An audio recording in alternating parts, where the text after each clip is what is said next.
Assalamualaikum warahmatullahi wabarakatuh. Suatu peristiwa akan bisa merembet, menyebar luas, dan bahkan bisa menjadi penyebab dari berbagai peristiwa-peristiwa besar lainnya. Ada banyak contoh yang bisa kita kemukakan. Misalnya saja adalah suatu peristiwa yang pernah terjadi di Tunisia, yaitu suatu peristiwa yang sering dikenal sebagai peristiwa Arab Spring.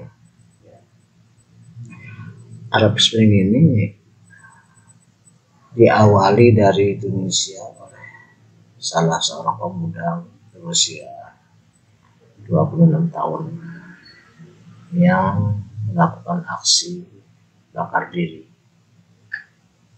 dalam rangka memprotes suatu kondisi yang dianggap sudah sedemikian bobrok, sudah sedemikian rusak, dan berbagai upaya yang dilakukan sudah mengalami kebuntuan jalan, sehingga orang kadang-kadang menjadi putus asa. Peristiwa Arab Spring ini adalah bermula dari aksi seorang pemuda bernama Muhammad Bouazizi berusia 26 tahun.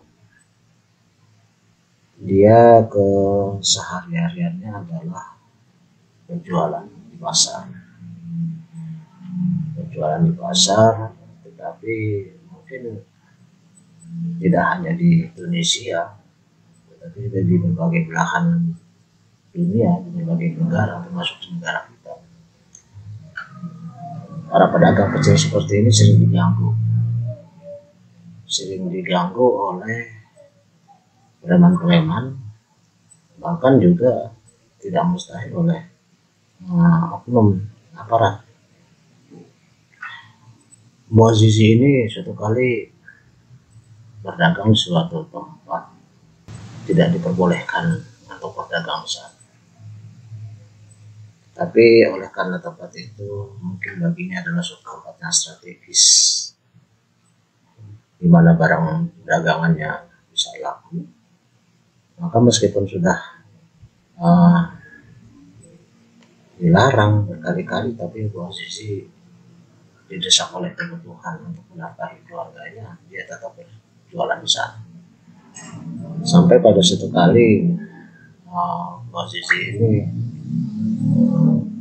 dirazia oleh petugas, kemudian untuk bisa mendapatkan kembali barang-barangnya dia harus menebus. Bouazizi menuruti karena tidak ada jalan lain demi memperoleh kembali barang-barang yang disita oleh petugas. Nah, untuk kesekian kalinya Bouazizi juga kena razia lagi, dan dia nampaknya sudah capek diperlakukan terus seperti itu, karena kadang-kadang petugas ini mencari-cari kesalahan, bukan hanya larang berdagang di tempat tertentu, tapi juga kadang-kadang mereka sengaja untuk mencari kesalahan dari Bouazizi. Jadi nantinya Bouazizi itu menebus kembali barang-barang yang disita.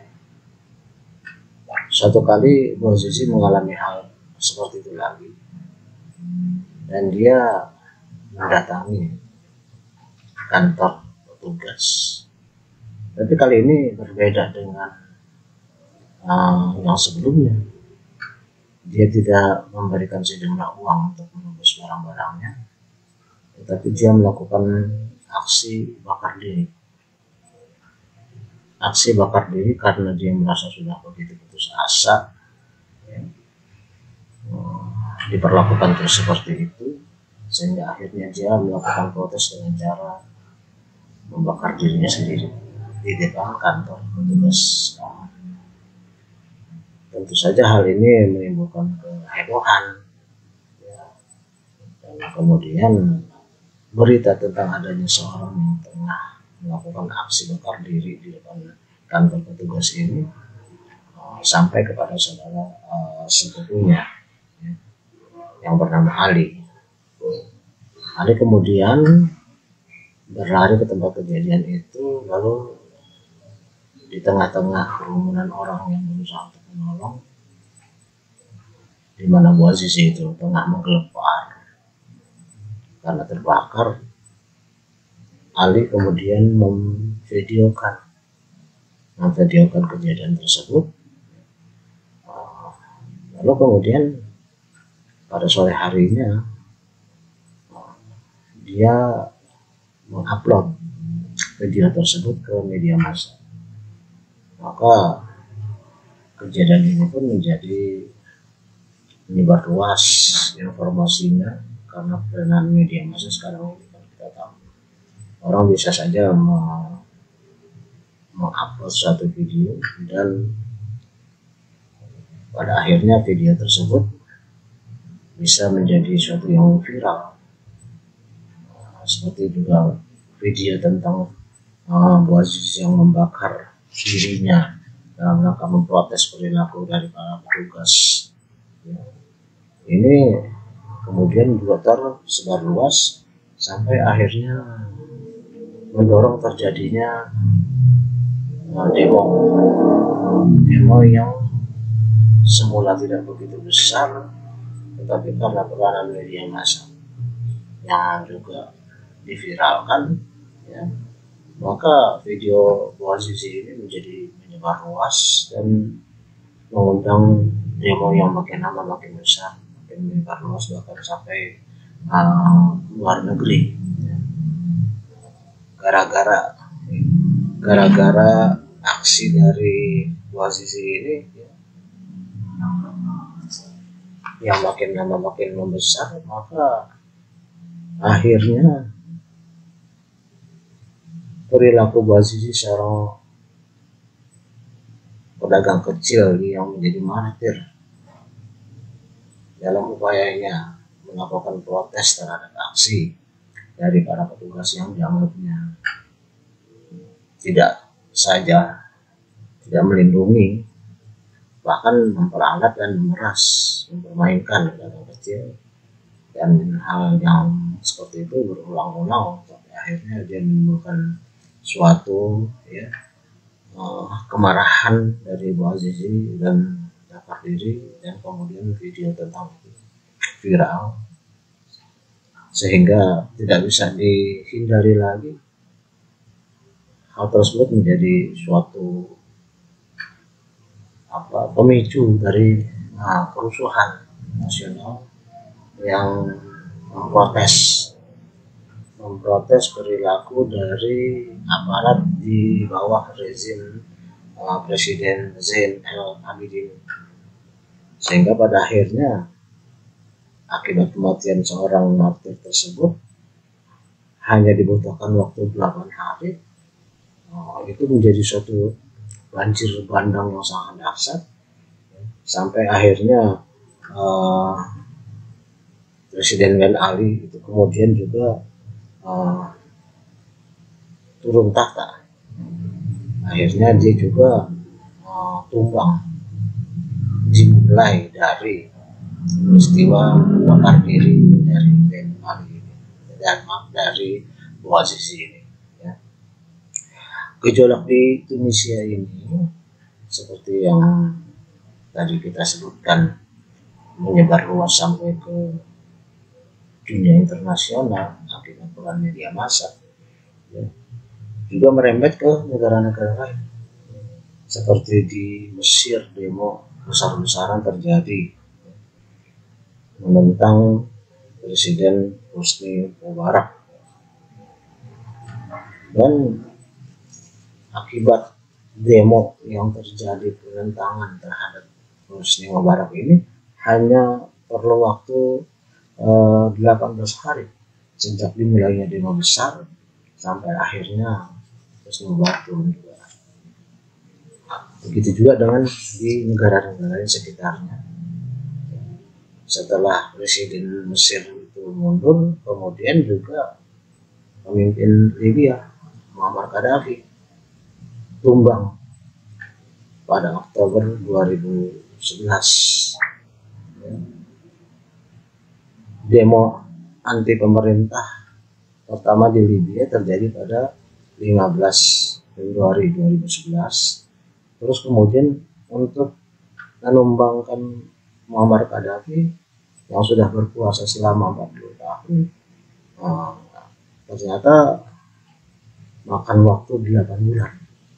8 bulan setelah dimulainya demo-demo menentang Muammar Gaddafi, akhirnya 8 bulan kemudian Muammar Gaddafi tumbang.